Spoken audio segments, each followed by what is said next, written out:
केसरिया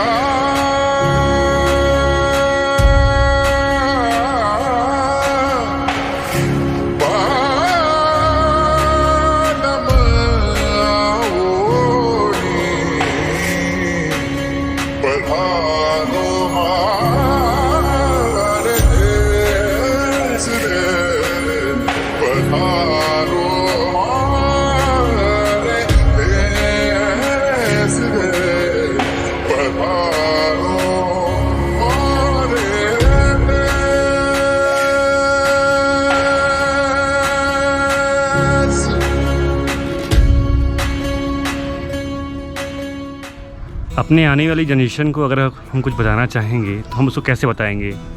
क्या हम उन्हें केवल किताब के पन्नों के माध्यम से बताना चाहेंगे कि हमारे जो राजा थे या हमारे जो पूर्वज थे वो कैसे रहा करते थे?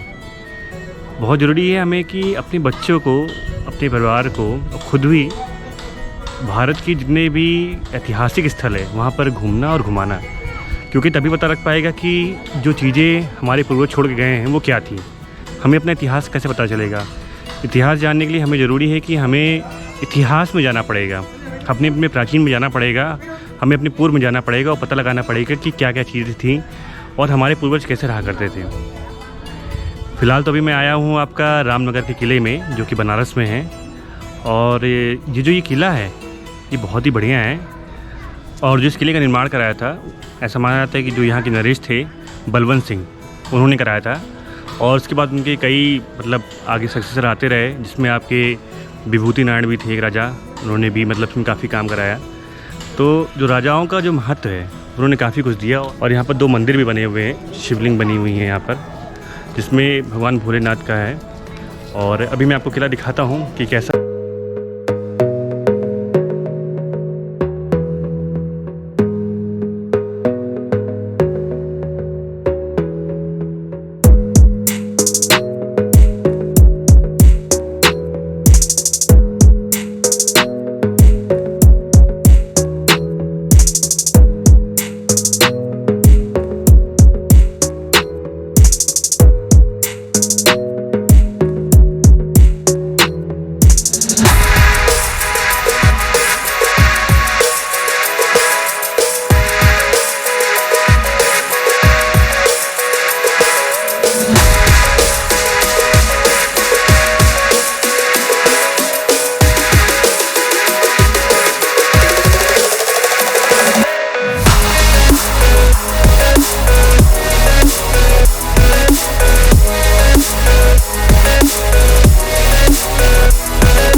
इस किले में जब आप आएंगे तो यहाँ पर एक म्यूज़ियम बना हुआ है, जिसका जो किराया है वो 75 रुपये है और बच्चों के लिए आपका 20 रुपये किराया है। तो जो वो म्यूज़ियम है बहुत ही ख़ास इसलिए है क्योंकि आपको उसमें पुरानी चीज़ों को पता चलेगा। म्यूज़ियम तो बताता ही, संग्रहालय का मतलब यही होता है कि जहाँ पर चीज़ों को संग्रह किया जाता है।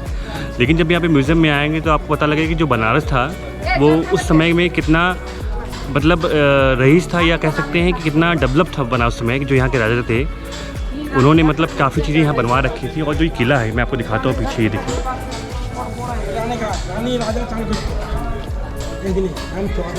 इस किले की जो नक्काशी है वो बहुत ही खूबसूरत है। आपको हूबहू लगेगा कि आप आ चुके हैं आपके आमेर का किला हो, या आपका जबलपुर का जो रानी दुर्गावती का किला है वही बहुत है, या आपका राणा सांगा का महाराणा प्रताप का जो किला है वो सब बहुत ही बढ़िया है। और लगभग आपको सारे किले जैसे दिखेंगे। तो जो यहाँ का किला है बहुत ही बड़ा है, बहुत ही बढ़िया है, और ये गंगा नदी के किनारे है। जब राजा यहाँ पर राज करते रहे होंगे तो यहाँ पे कैसा रहा होगा कि जब वो गंगा नदी किनारे बैठा करते होंगे और जो शाम का दृश्य होता हो कितना बढ़िया होता हो, नौका विहार करते रहे होंगे। और जो संग्रहालय में आप पहुँचेंगे तो देखेंगे यहाँ पे उनकी बहुत सी चीज़ें रखी हुई हैं, उनकी गाड़ियाँ रखी हुई है, तलवार रखी हुई है, तोप रखी हुई है। तो वो बहुत बढ़िया चीज़ें हुआ करती थी।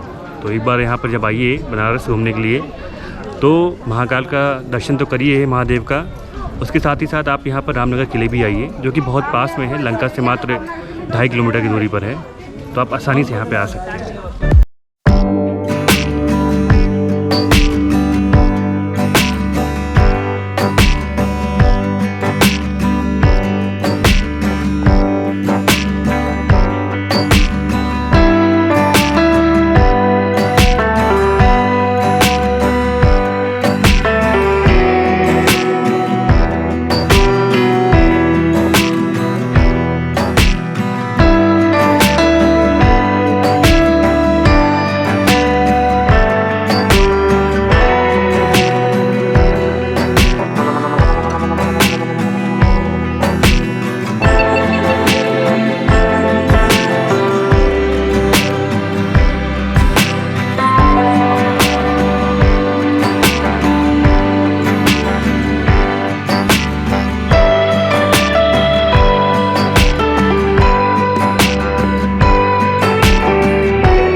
ये कि दरवाजे हैं वो छोटे बनाए गए हैं। तो मेन दरवाज़ा वो तो बड़ा है, लेकिन बाकी जितने दरवाजे अंदर के सब छोटे हैं। और उसका कारण ऐसा माना जाता है कि जो भी कोई आए यहाँ पर राजा के दरबार में, राजा के महल में आए, तो झुक करके आए, उनको सलाम करते हुए आए। तो उसका जो ये मेन मकसद था, इसको इसलिए बनाया जाता था। और आप देखिए कितना ऊंचाई पर है, देखिए आप उसकी ऊंचाई सोचिए कितनी है। ये कम से कम 18 फीट की ऊंचाई पर बना हुआ है। 15 से 18 फीट की ऊंचाई बना हुआ है। सोचिए 15 से 18 फीट की ऊंचाई पे कैसे बनाया जाता था ये महल, और कितना बढ़िया बनता था ये महल। मतलब आज के 300 साल पहले जब राजा यहाँ पर राज करते होंगे, सोचिए कितना बढ़िया रहा होगा। चारों तरफ जब उनकी दरबारी रहा करते होंगे यहाँ पर।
महल है, बहुत ही खूबसूरत लगता है। इस महल की बयाले दिखाना चाहूँगा कि बहुत ही बढ़िया बने हुए बयाले। देखिए